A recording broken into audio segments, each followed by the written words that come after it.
That's what's getting the backlash. But welcome everyone to Hey, I Carbonate Bounty thought. BS. Listen, I Hey! thought we do a cold open. I thought we do. Yeah, I thought yeah, that was good. But hey, It whatever. was no, it's cool. It's a la carte. So But you don't yeah, separate yeah. twins. no, T Mitch came in hot. He ain't I coming in mean, cold. He came in hot. I He's came in ready. hot, man. We're ready. We're all ready, From man. now Ain't on, good you as should we did just do yesterday. whenever you hear the background music start ginning up, that's when you know I'm about to hit the live button, and I just Yep, like yep. the Yeah. conversation. That's We how didn't we get It's all know. good. we Though. didn't, I didn't get to appropriately say hello to the internet. It's my fault. It's my fault for No, not being consistent. It's been like a month since no, it's I've cool. had It's been control. It is what it is. it's I'm been a sorry. while. So Sorry to everybody. no, It we'll is. drop. It is what it is. You guys almost got to catch some of the off-air action. So Well, we'll that's let that play okay. out. Look, We'll let, what if we just start over? yeah.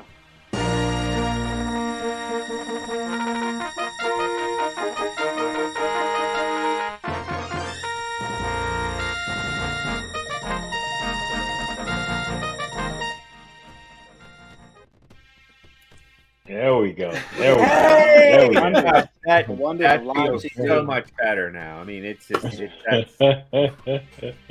Wow. Uh, It's so much that's like potty training. It's a success. different.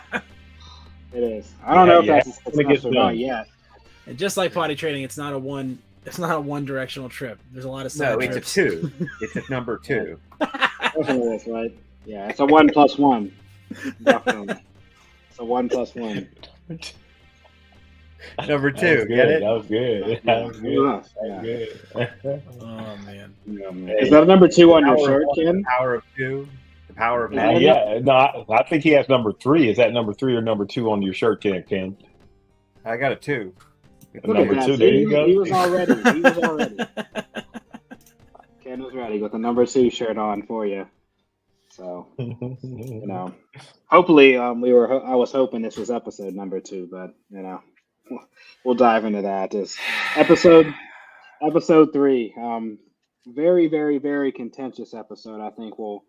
I'm sure you guys have heard mixed reactions. I wouldn't even say mixed. It's based consensusly one way. But before we dive into that, let's let our guy DP let you guys know where to find us at. Nerdcyclopedia down people.com, people, your favorite website where you get all your favorite social media ads. We're at Nerdcyclopedia on Twitter, Facebook, Instagram, and also on TikTok. If you are listening to us on podcasts, we're on iHeartRadio, TuneIn, Spotify, Apple Podcasts, Google Play, anywhere that you listen to your favorite podcast, we're there. Also on Odyssey as well. All right. If you're watching us on YouTube, make sure that you hit that subscribe button. Also, smash that notification button. So anytime that we're on, you know that we're on. If you are watching us on Facebook, make sure that you join in our Carbonate Bounty BS, the Star Wars group, where you get everything on Star Wars. We're actually on the Nerdcyclopedia channel on the Facebook now because we got booted off. Carbonate Bounty BS, if you've noticed for the past few weeks and stuff. But So that's why we there's have been a some channel. internet changes. Yes, exactly. Exactly. So make sure that you're following all our social media platforms so you know where we're at. Leave us an email. Drop us a dime. We got a new email address, nerdcyclopediafeedback@gmail.com. How about that, people? We're on the Gmail. All right. So make sure that you leave us a good line, a good drop and everything. And, maybe we'll get in on air for you. And it's free now, whereas it used to charge. I mean, listen, all I know is that it is currently free. I don't know about the old price. I don't know what the price is going to be later. I know right now it's free, and But people right should now take it's advantage free. of that offer. Take It's the advantage time of year it where you're while going it's to get the best offer. It's that time of year. So free it is. Gotta love it, people. So make sure that you just leave us that feedback. We love giving it up. Well said. But yeah, guys. I mean, I don't know. We've all seen it. We've seen it. Some of us have seen it a couple times. I will say, I'm glad that we didn't do a live reaction yesterday directly after it. I think this may have been a different show. We might not even have had a show anymore. So, yeah, Teammates coming in hot. I was, but I've been talked off the ledge. Me and DP has had some discussions, but yeah, just leading into the I don't know if we necessarily need to go around the room and get a reaction, so we can literally jump right into the show as far as what it is. And just leading things off, I just want to say this, like the backlash of this episode and this show has received, I think, has been like it's almost been set up, right? So, I mean, it was set up to fail, right? The fact that Leslie Headland is from the LGBT community, she is openly gay marriage, already doomed the show. So she already had her detractors off the bat, and we talk about this all the time, right? And it's something that's changed in media. People just have to accept difference, right? Like whether it's just a straight white male character, whether it's a female, whether it's a different race, a different color, whatever the case may be, like media changes, times change. So I just feel like, and me and DP had this discussion. People just need to be open to times are different. It's not one way anymore. And maybe the one way, as we see in Star Wars, even, and we'll discuss, maybe the one way that we thought was the right way might not be the right way, right? So we thought the Force was one way. Apparently, correct. It's not. Correct. So yeah, that's kind of my lead into the show, that I just felt like a lot of the pour on her direction. It's not a bad show. It's early, maybe episode 3 as we discuss it might not have been the best. It's definitely not the worst based on some of the live action stuff we've seen. But yeah, who wants to kind of start the show off as far as their initial thoughts on it? And we'll kind of pick up from there. I wouldn't mind starting with just, at first I was a little, I don't know, it wasn't my favorite, but if you take away all the, as you said, Team Mitch, there's a lot of preconceived ideas of what this show might be or what it is.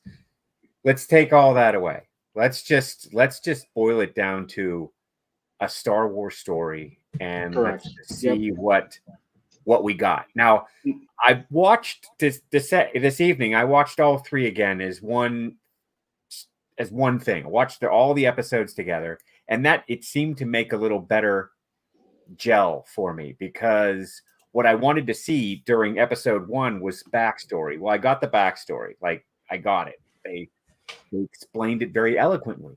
I got a very good idea of both May and Osha's sort of background and where they were coming from, and the tension between the two of them. I love the idea that we've got sort of the Jedi are sort of, we see where people started to mistrust them, because they were basically going out there testing children and taking children away from their families. And everybody knew this. And the witches kind of secluded themselves to get away from that. They got separated from the Republic. They didn't want any part of this Jedi hypocrisy, let's say. And when they were confronted with it, which I wanted a little more pushback, they kind of let Sol and Dara do what they wanted. Like they took their children, they took their loved ones, they're basically, what we find out, they're kind of these mystical beings that were wished out of the thread. They were Anakin. They were divine births, but they're on the, like, what we kind of think of as the evil side of the galaxy, not the good side. And I dig that. I want to see more of that. So I felt that episode 3 really sort of brought things back, centered things for me. Now we can go with the story. Now I'm wide open to say, well, whatever they want to give me now, I'm good. I'm good. As long as it carries the story forward. I'm still very interested in the he. Who is this character? Because he's going to be the focus, the aggressor. So I hope next week we get that. But I just got rid of all the pre-notions, preconceptions of the social aspect of these characters, and maybe it's a little bit different. It's not the Star Wars we kind of know, but it still is Star Wars. It still has that spirit to it. So that's what I'm going with. I mean, what am I going to say? It's the thing I love. So no, I mean, I think you hit the nail on the head though as you start discussing that. I mean, like, it's kind of crazy when you talk about the defined birth and how these children were willed somehow by these witches. And it's crazy because we're at a point now. Think about the only other person that had promised this ability at this time. So it makes perfect sense on what they're doing Mhm. because this is so these witches. It seems like maybe this is what Plagueis was after, right? Maybe he was Mhm. after, like, the Dathomiri and what they were in that time frame as far as what they were after. It seemed that maybe Plagueis was seeking out a witch, a high powerful witch, like a mother, to be able to harness the ability they did. And it ultimately, I think this episode, watching it after a couple times, really made us hone in, as you said. So then, what is Shmi Skywalker? Who is she? Mhm. And really, what or who conceived Anakin?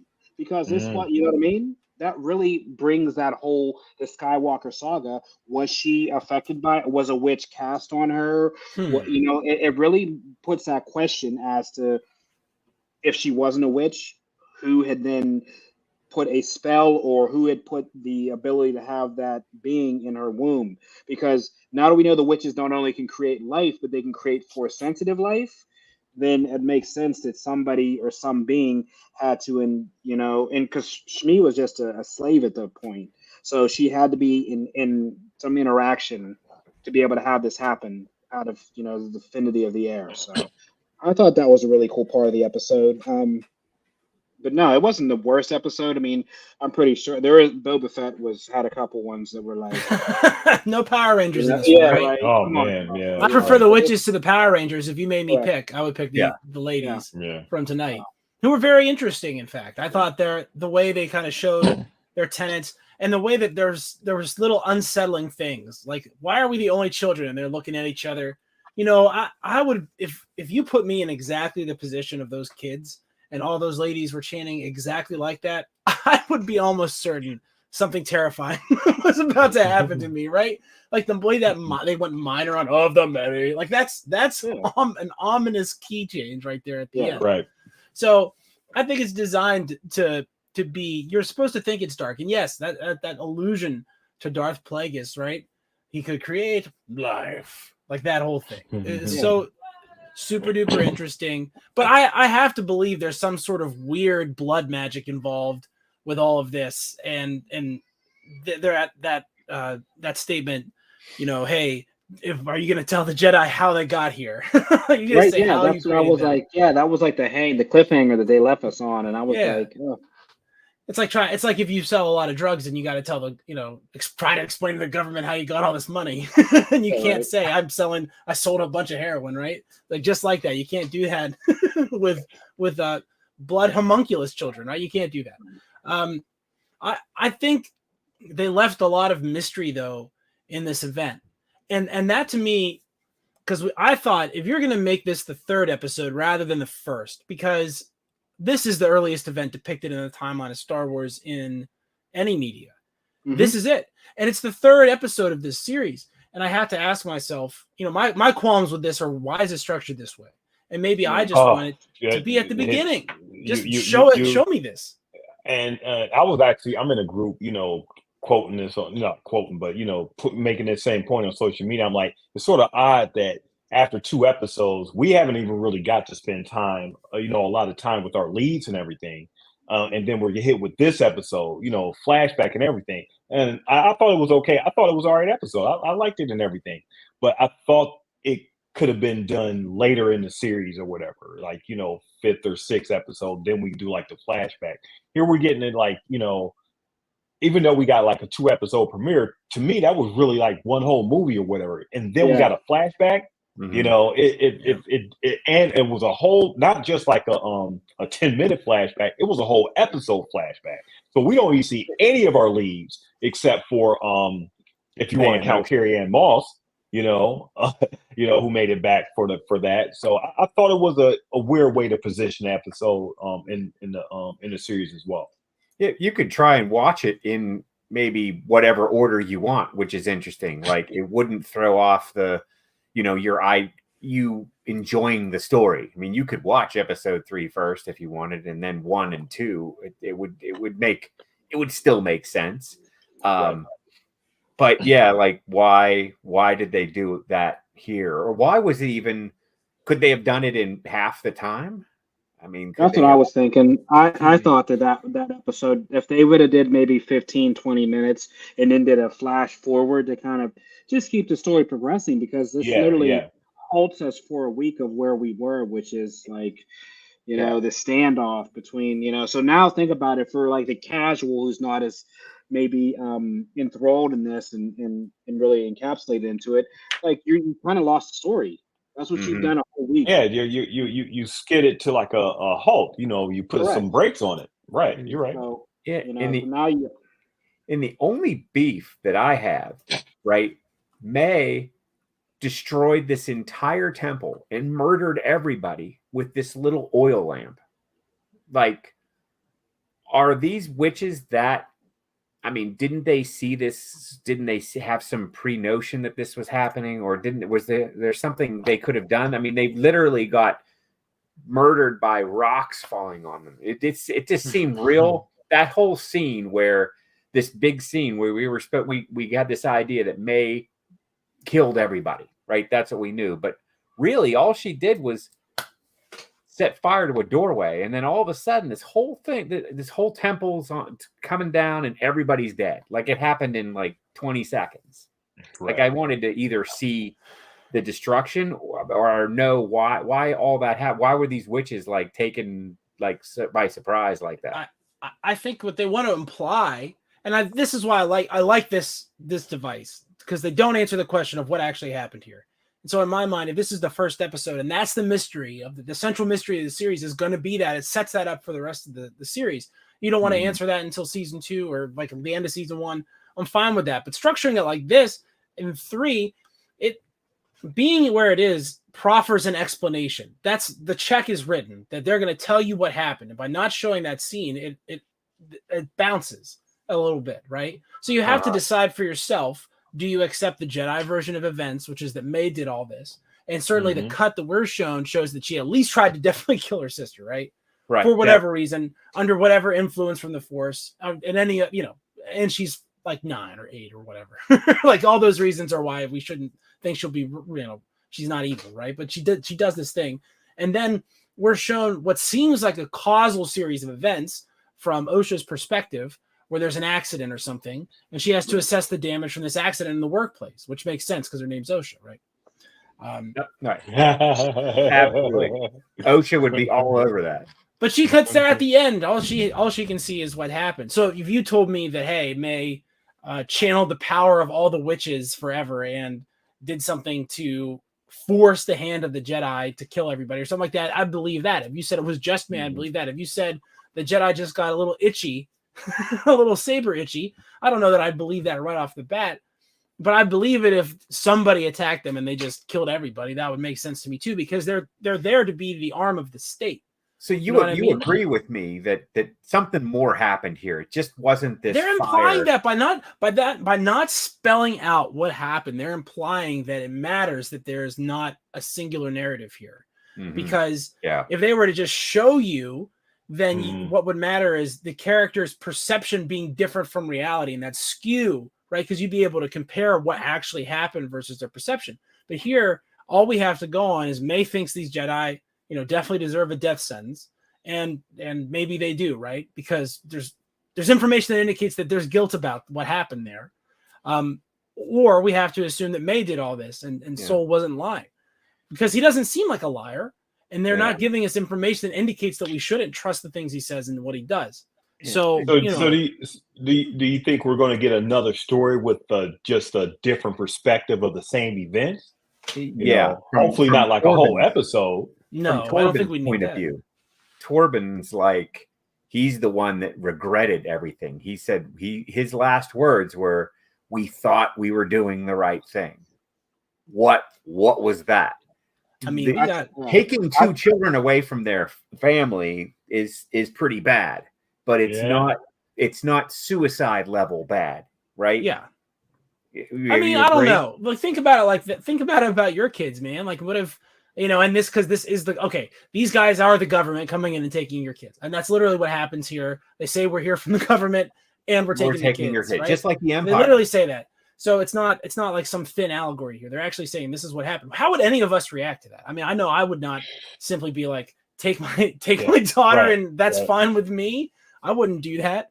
So like you can understand also if what happens is the Jedi are like, we're taking both the kids because you're not allowed to have these kids anyway. So we're taking them both, whether you like it or not. And then they attack the Jedi. I would think the Jedi would be partially at fault for that, right? But they're also, the Jedi also have the fiat on Force here because they're the representatives of the actual legitimate galactic government, or something like that, something approaching that anyway. So I think it's good that they left it ambiguous. If the point of leaving it ambiguous is to make us mistrust the Jedi because they're doing shady crap. And I think the person that can tell us is this Wookiee that's the written check. We're going to meet this Wookiee, and it sure looks like they're very formidable and probably won't be an easy kill. So they're going to be able to explain what actually happened because they're actually there. Apart from Soul telling us what he didn't see, because it seems like they said, you go get the girl, get the girls, we'll deal with them. He wasn't there. He wasn't there, so he doesn't know the full story, but Torben did. I think he drank the poison. I gotta go back and watch this. He's the one that only seems remorseful about the whole thing. Well, yeah. So based on his solitude, I mean, because you saw them all dead, I think they ran up in there and hacked him down because they've already stuck in there once. Because you're right, Ken. All she did is light the building on fire. So once the door on fire and all the other stuff happened, I think that those other Jedi might have went in there and there was a power struggle. And sliced and diced. Correct. It's because they kill a sibling. Yeah. So is there like some misdirection and stuff going on here where we really never got like a mystery in Star Wars, as far as like stories? We got just like straight up stories, A, B, C, and D, happen and bam, that's it. This is sort of teasing out elements where I think maybe a little bit of the vitriol is like, okay, why is this happening? Why is this happening? This is not something that we're used to, seeing in a Star Wars realm where questions are raised and things just doesn't make sense, unless, like Hitch says, it's for the purpose of misdirect for, whatever's happening in like later episodes. It's like we can't really see the whole picture until we're actually watching, the subsequent episodes and stuff. So the way that it's structured, the way that we're complaining, like I didn't even realize that. I was just joking when I said in the first 2 episodes that they're talking about stuff that we haven't even seen yet with this whole fire and stuff thing. And here they are, next week showing exactly, or at least somebody's version of exactly, of what happened and stuff. So this may be, if they're doing what the Hitch is saying, this may be a really clever way in dispensing this whole mystery. And if they pull it off, I will give them kudos and stuff, but it still remains to be seen on how it fits in the whole, whole season thing. It's kind of weird as you say that because we got it from one perspective, but also the perspective we got it from wasn't one of those 2 perspectives, right? Because the one perspective is Osha thinks May is dead. The second perspective is May thinks Osha's dead, like is the ending of the episode. And then Paul thinks May died because she fell. So obviously May or Osha and Saul think what they saw when she fell. And the weird thing, he had remorse, but from what we've seen, that there is no way he could have saved her. She had fell before he had a chance to use the Force to grab her. And it was one of those things like, I don't understand his remorse. Unless that vision was, like you said, a misdirection, and really we're going to get like a full version from Torben or somebody else of what really happened, because that direction from maybe that was Saul's perspective from what he saw. But that just showed the fact that they thought that, well, first off, they thought she burnt up in a fire, and it seemed that she fell to her death. So that was a little different than I think they explained in the first 2 episodes. And then the fact that, May has this hatred towards the Jedi because they think that her sister had got killed. I don't know, because like I said, the way they've cliffhangered the end of the episode, it almost is like they need to continue that. But like I said, where we are, they don't have enough time to really dive back into that. We need to get back to current time. We need to figure out who this dark side user is. Like, right. I feel like they spent too much time expositing about this event, right? Yeah, and show it. Like they shouldn't have colored it in so much. They shouldn't have been saying this is what I think happened, because you then showed me why they're like you. I think you mentioned it, DP, like why their perspective is what it is, what they saw, what they did. So is if you're going to May show me, show me. angry? Is May angry at the Jedi because she thinks they took her? They took Osha from her, or because I get that feeling too. I get this like idea that almost a jealousy. May knows that the Jedi took her sister from her, which basically she's dead to her. She's not allowed to have any contact with her, and they were very close. It seems that the bond starts with May. That's what I got from the beginning. The first couple minutes of the episode, you get the idea. May is the emotional, the one that's really driving the relationship. So Osha is all of a sudden torn away from her. And is she angry at the Jedi because of that? Like there seems to be more there than just. Definitely. You're right, because she's all over the place. Because even before the Jedi came into it, Osha wasn't excited to be a witch, and that was always like this thing, right? That Osha was like the rebel of the coven, and she wanted to do her own thing and live her own life. And May was more like the stereotypical like the daughter's girl, right? She like everything Mama said, like she wanted to be. She was all about it, and Osha was the rebel that wanted to see the star, almost like your Luke Skywalker. And like I said, it's almost like a classic tale, right? Of wanted to see the stars, wanted to experience the galaxy. So she never wanted a preconceived life. That's where May was more befitting into the culture. So I think that was a first divide, but it even makes it weirder. Like, so if she didn't die and they're doing the whole, like, they can sense, and not necessarily sense each other, but feel each other through the Force, she would have knew that she wasn't dead. So once again, that's like, I don't know if it's bad writing, but that kind of makes it weird that they have this connection, because when she was Bellen was unconscious or whatever, she knew that she was alive. So how did you not know all this time that she was alive? You know what I mean? That was a little, I don't know if that was just like maybe plot error or something, or maybe they'll fill it in, but that makes it a little weird if you're saying, which is right, if they have this connection, this bond in the Force, and not only that, because of the thread, if they're bonded that way, like how did you not know that she was still alive in the galaxy? That's just weird to me. So I don't know. Yeah. And we have examples of the twin bond amongst Force sensitive twin siblings. I mean, we see Luke and Leia obviously have the bond they have, but they're not aware of each other's existence either until they're like told, and then they understand it, magically. And we also have in the Legend series, the old expanded universe, a favorite of mine. You have Leia's kids, Jason and Jaina, who definitely are like cyclically linked in a way that's actually very similar to how Rey and Kylo Ren are linked. They actually, and that's a sibling bond that's that's actually played very similar. Like they can see each other and talk to each other across vast distances and stuff. So you're right. They were all separated, correct? I mean, they were May and Osha were separated by Force, but like Luke and Leia were separated at birth. They didn't know each other ever until they were reintroduced. So they're doing it's like a different thing with like twins being, well, then they have the attribute that they were like willed out of the Force. Like, well, think about from Luke's perspective, what that tie to Leia is. I mean, I've thought about this. If Luke's being tied to Leia and you're sitting on a planet here and she's on some planet somewhere else, like what direction are you going to be pulled? The answer is up. You're going to be pulled up toward the stars. So part of Luke wanting to leave Tatooine is that desire to find his missing twin. Yeah. And it's just pulling him up into the sky, which is how we'd see. I mean, that's like if I had a twin and they were on Mars, right? The direction you'd be pulling me is up, like directly out into space toward Mars. So I buy it. I buy that the twin bond is real, but what these guys, like, they don't seem to get along. It's like Osha wants to hide from May already. Right. So it would make more sense for May not to know that Osha's alive than for Osha not to know that May is alive. Mm-hmm. Yeah. Mm-hmm. Interesting stuff. But even then, like, May had traits that, even if, I mean, they were both Force sensitive, that she was never going to be able to be contained by the Jedi. Like, she showed traits, very dark side traits. She, fire and, just the way she was, she was never going to be somebody.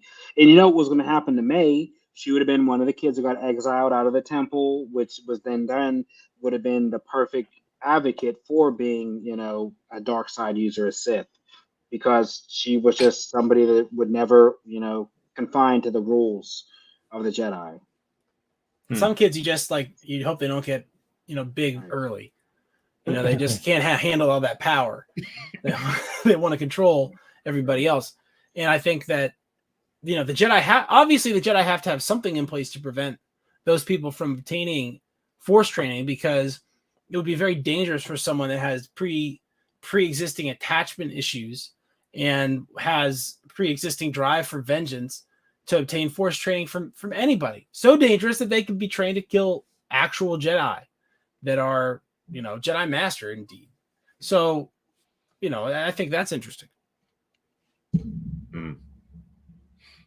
I noticed one thing. The one Padawan, Jackie. I don't know if you guys picked up on this, but her speech. I feel like that actor is could be a good candidate for an Omega live action character, because not only is it a similar character, like she seems to be the one that's like jumping into the spaceship and like using Force and taking lead and taking command, but also her gait, the way she speaks, very much reminded me of Omega. I thought there might be, they should keep that character around, keep that actor around anyway. Just side note. I do. What do you get? I like this, that the Jedi coming to town is really similar to how it is when, we watch like the Tales of the Empire or whatever, and the Sith Inquisitors come to town. Right. The methods are different, but everybody's still dead. You know what I mean? Like the Jedi aren't that good, are they? They're not really. Apparently not. They're not too much different. Just like the Empire, they're testing children's blood, just like the Empire. Sounds like they're the same. Is testing children's blood so bad? Yes, apparently. You got to test their blood. You guys seem to think it was like a really bad thing that these kids were kept in this Imperial jail and they were testing their blood 2 or 3 times a day. It sounded like a really bad 2 or 3 times a day for their entire lives. Jedi doing it. The heroes are What's that? What did you do? Oh, taking a blood sample. Oh, really? From children?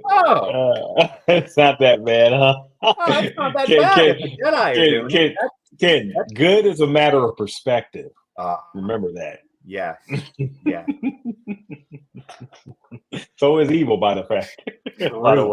So are they good? Who's evil? Who's evil in our story here? Where's well, the funny thing about this whole thing is Star Wars, in my mind, it was sort of like a black and white type thing, where you had your defined good, your defined evil. Now, as more creators are getting, to these stories and stuff, a lot of the stories are, picking apart stuff, questions about the Force, questions about like, who's what and who did who or whatever. It's sort of beginning to be a lot gray, a lot more grayish and everything. Like this series right now is basically saying, the Jedi weren't as good as what we thought in like, the original trilogy and stuff. So us as dedicated, like, watchers or whatever, we're getting like the elements of the story. And I'm finding it funny how, those who haven't really delved into like the or really pretty much preserving the movies as the Star Wars canon versus trying to watch everything else Star Wars, they're not seeing like a lot of these nuance and stuff. So I just find all that like fascinating and interesting, that it started out as something, but the more, people get their hands on it, which, by all rights, it's a lot of fan fiction at the end of the day, because the creator's not there, the original creator's not actually doing it. It's a lot of interpretation of let me tell you something, DP, and this is something I know from childhood. The most prolific author of the New Testament is not Jesus; it is Paul. So, and he's definitely not here anymore. And yeah, Paul's definitely not here anymore. And we, so it makes sense that there would be an acolyte to follow the main teacher, right? But we still consider, all the letters of Paul are considered canon based on the Council of Nicaea. That's the end of that sort of talk from me.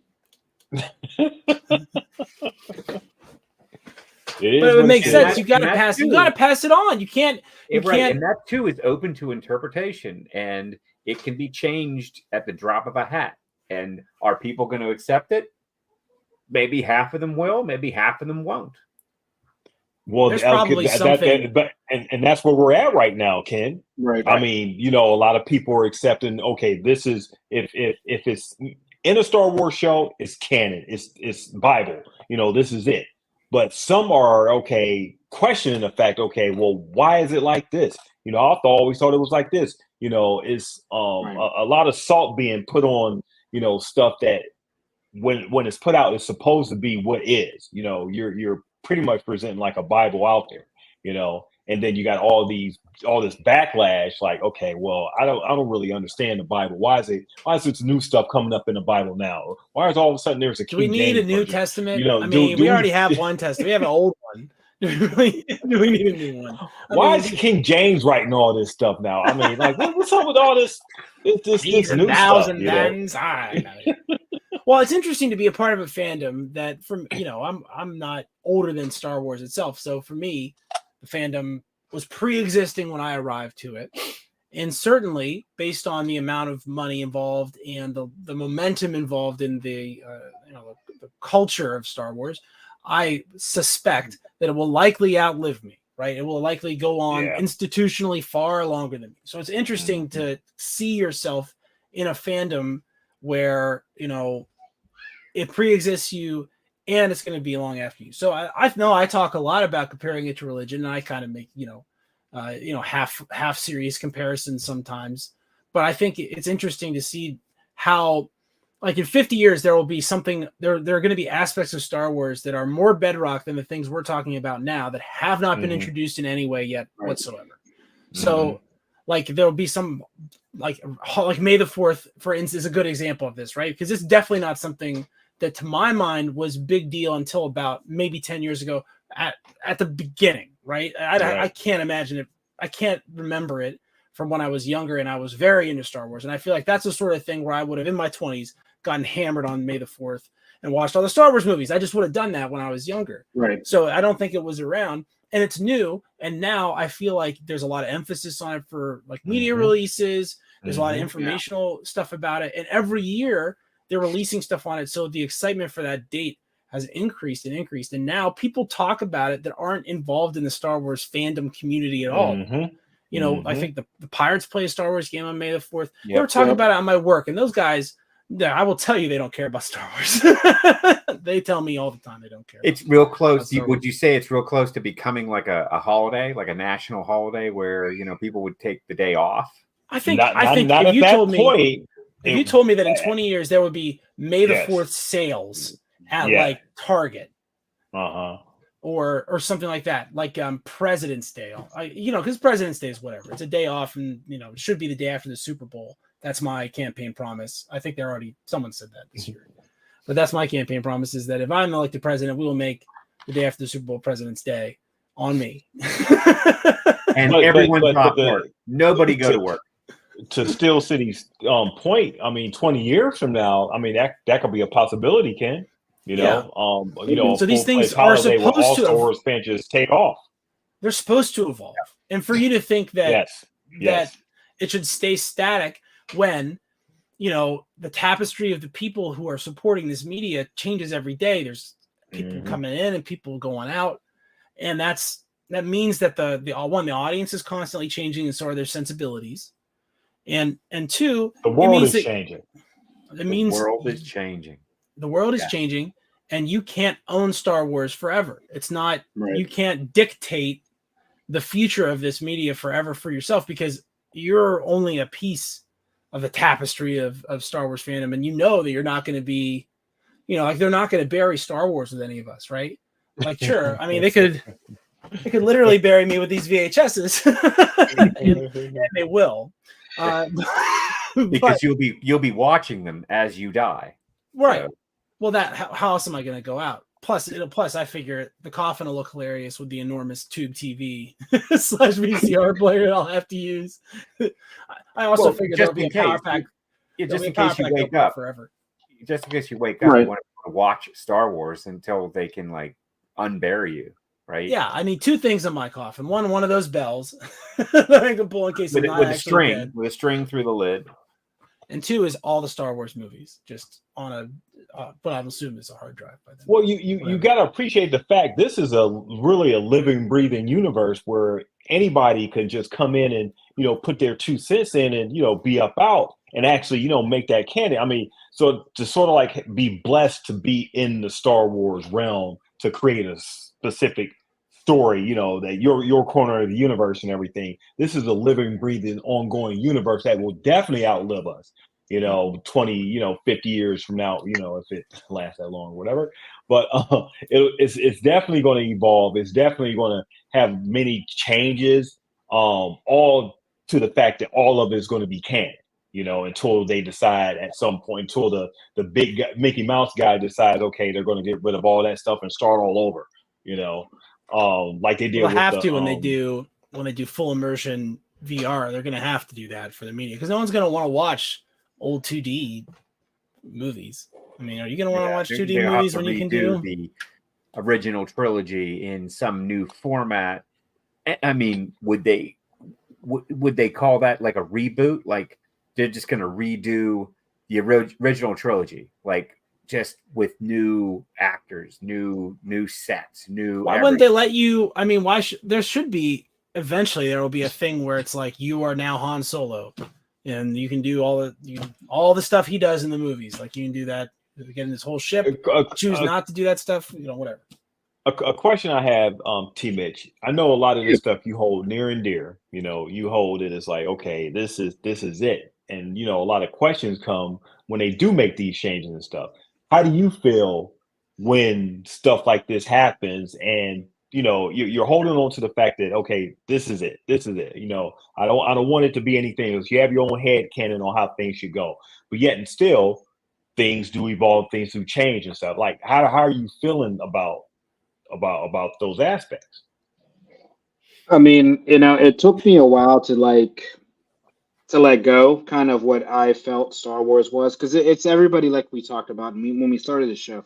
We all came together because we all had our depictions of what we thought Star Wars was, but we all had a commonality that we shared, which was the love of it. And I just feel like maybe as the Star Wars fandom as a whole, like everybody has their own depiction of what Star Wars was. But the cool thing is we can, like on this show, we can debate when people listen to us. Like this isn't like I'm saying this is Star Wars, this is what it has to be. Like I'm not Disney, I'm not Bob Iger, I'm not Kathleen Kennedy. Like I don't own this property.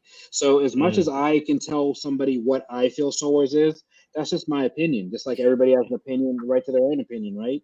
And hey, who's that to say? And we talk about this, right? Like who says that my canon would be successful on the big screen? We talk about our stories, we talk about our fan fictions. Like we like them, but it's all fun and games until like it gets pitched to a boardroom, right? They do test screenings and, the shit bombs and nobody wants to watch it. So, right. I just feel like in these times, and me and you talk about it because I always kind of pick your brain as a writer. Like it's just hard in these times to see really what is right, what is wrong. And the biggest part about this, and it makes it difficult for me, is like, as I've grown older, I've come to understand like, it's just not about the story anymore, unfortunately. You being a writer, and you understand this, and it's different for you because you're writing independently, but when you are under major media companies, Disney, Fox, whatever, unfortunately, as a producer and as a writer, you just can't tell your story. There's going to be agendas, there's whatever you want to call it, whatever that is pitched. In order for you to get that's just part of the game. So I think that as Star Wars changes and whatever is happening, we just have to roll with the punches. I'm just happy that we're getting this media, because when we started the show, think about it, Disney Plus was just kicking off. Like, I mean, we were getting a movie, right? We were getting a cartoon show. Now we're literally seeing Star Wars every 3 to 4 months live, and it's in most cases better than the movies we've seen, right? So Yeah, and it's just like the Marvel stuff when they did it, right? Hey, if you're not into Leslie Headland, if you don't like the fact that she's a woman, she's LGBTQ friendly, she's in a gay marriage. If you don't watch it, right? We talked about if you didn't like Miss Marvel, if you didn't like the fact that they had a Pakistani American storyline and they told some of that, then don't watch it. But the fact that they review bomb this stuff, I just find it crazy. How do you review bomb something because of a preconceived notion? Just don't watch Well, it, well, the right? answer is very easy to divine here, and I'll just say it. It's because certain people benefit when there's controversial statements flying Of course. around, Of course. and I think that there's vested interest in having that controversy exist. So the only way to really confront it is to call that out and say that there are people for whom they are not reacting honestly to the media.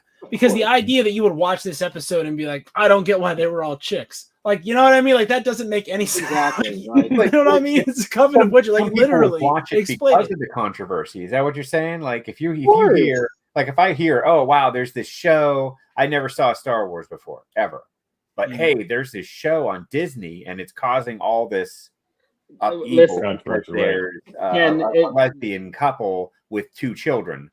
Yeah, I watched to see what it was.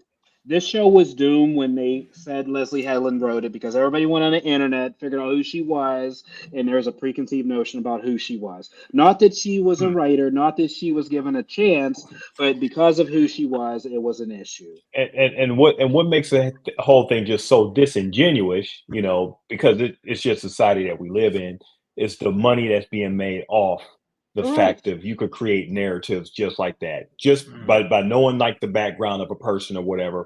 All of a sudden, you're creating a whole narrative that you can, number one, monetize on YouTube or Facebook or any type of social media because people are going to watch it.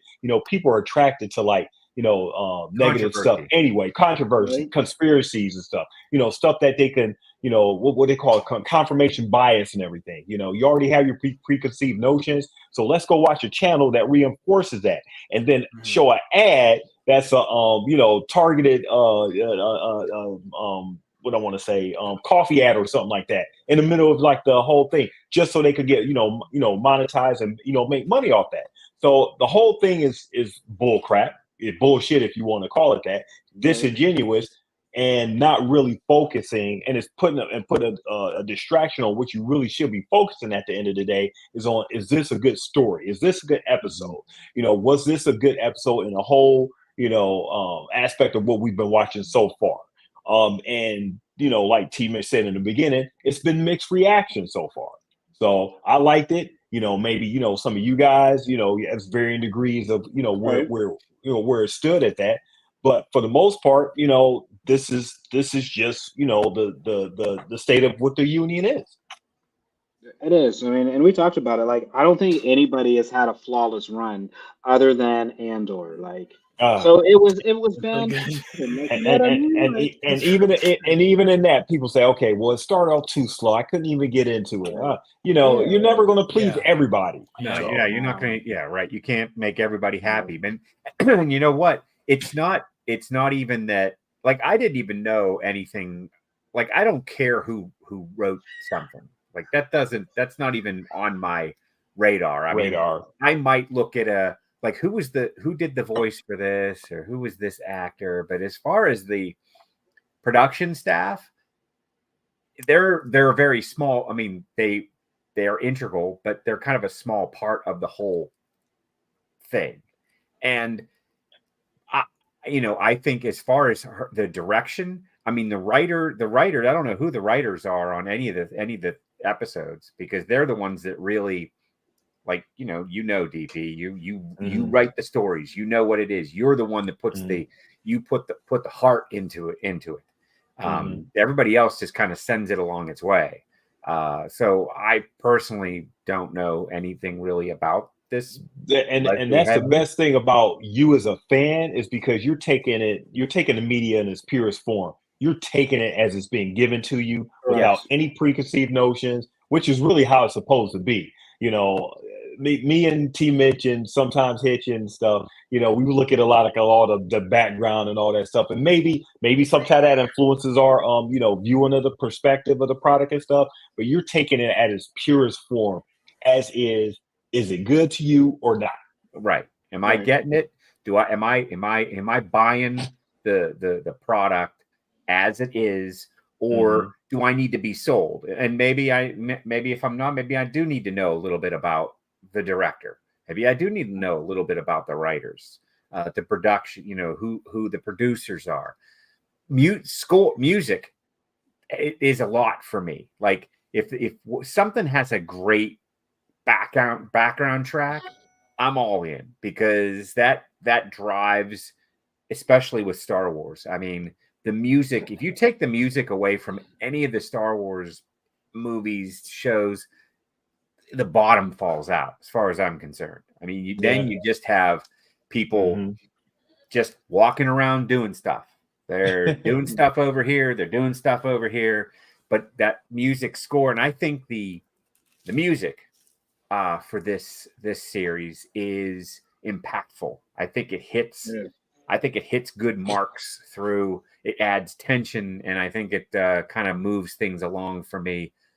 And like I said, like last week, it was a little a little hard on the episodes, but I think now, I'm kind of getting the story a little bit. I like the characters a little more. I kind of see where they're going. I like that the Jedi aren't the glorious saviors of the galaxy that we kind of thought. And it's interesting because now we're seeing how the Jedi fell, and how it was so easy for the entire Republic to turn on them. Yeah, you see a little different Jedi come back in Return of the Jedi and in The Force Awakens. They're a little more wary. They're like, well, we really screwed up. We really overstepped. So let's not do that again. Let's back up a little bit and be a little more subdued and not be. Well, think about it. I mean, and in the newer media, Star Wars, the Jedi aren't something that walk around like police. They're hidden, right? They don't necessarily carry their sabers visibly. They're more undercover now. Yeah. Because of what has happened. A Jedi is not a figure that you would see walking around wow, that's a Jedi. They made a thought of in this era.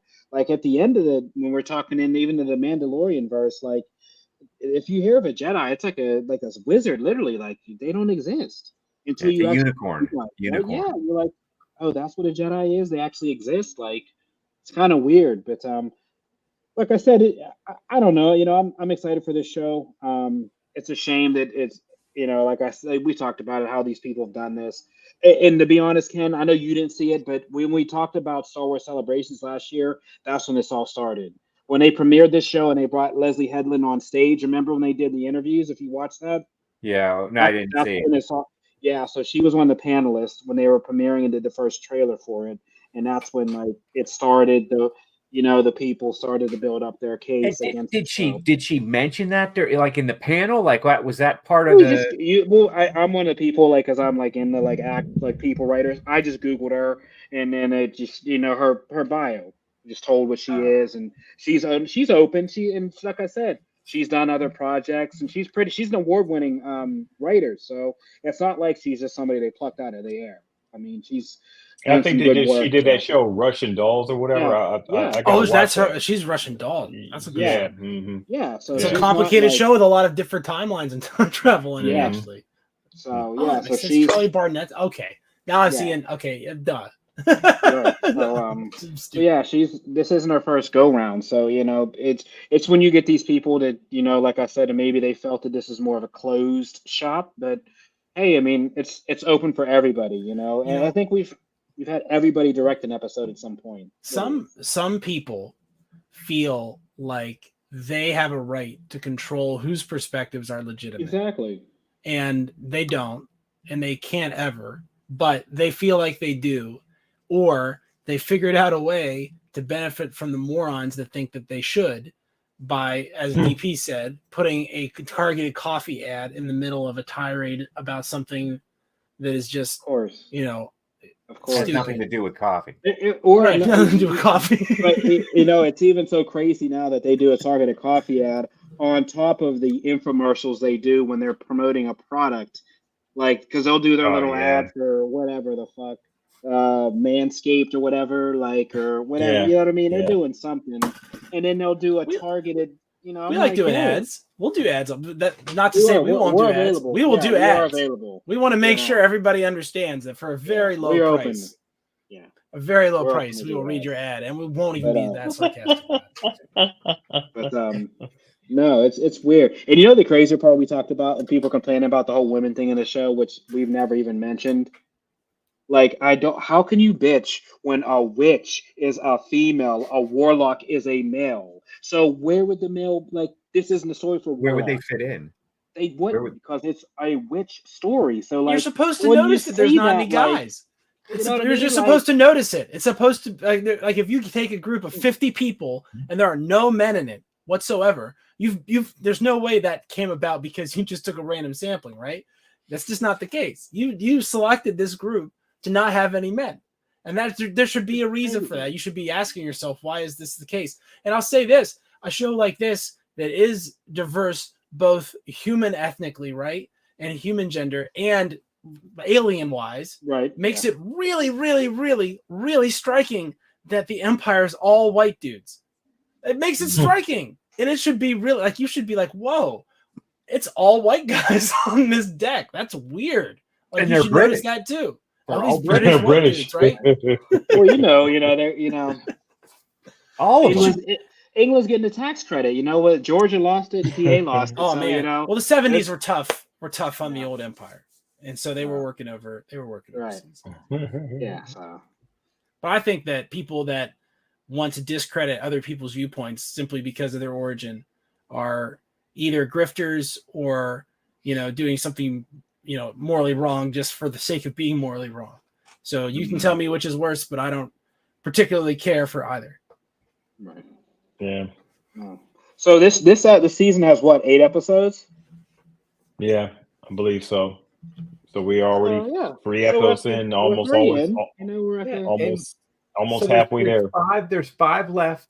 We still have a lot of story to get through. And what I do like is the pacing. I don't think we even talked about that, but I really enjoyed the pacing of all 3 of these episodes. I think that I wish there was better pacing with back to Ahsoka.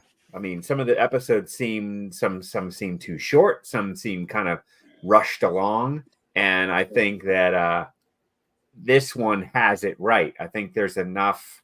I think the time is filled well. There's not a lot of junk scenes, and I appreciate the tastefulness of the way each episode is being told.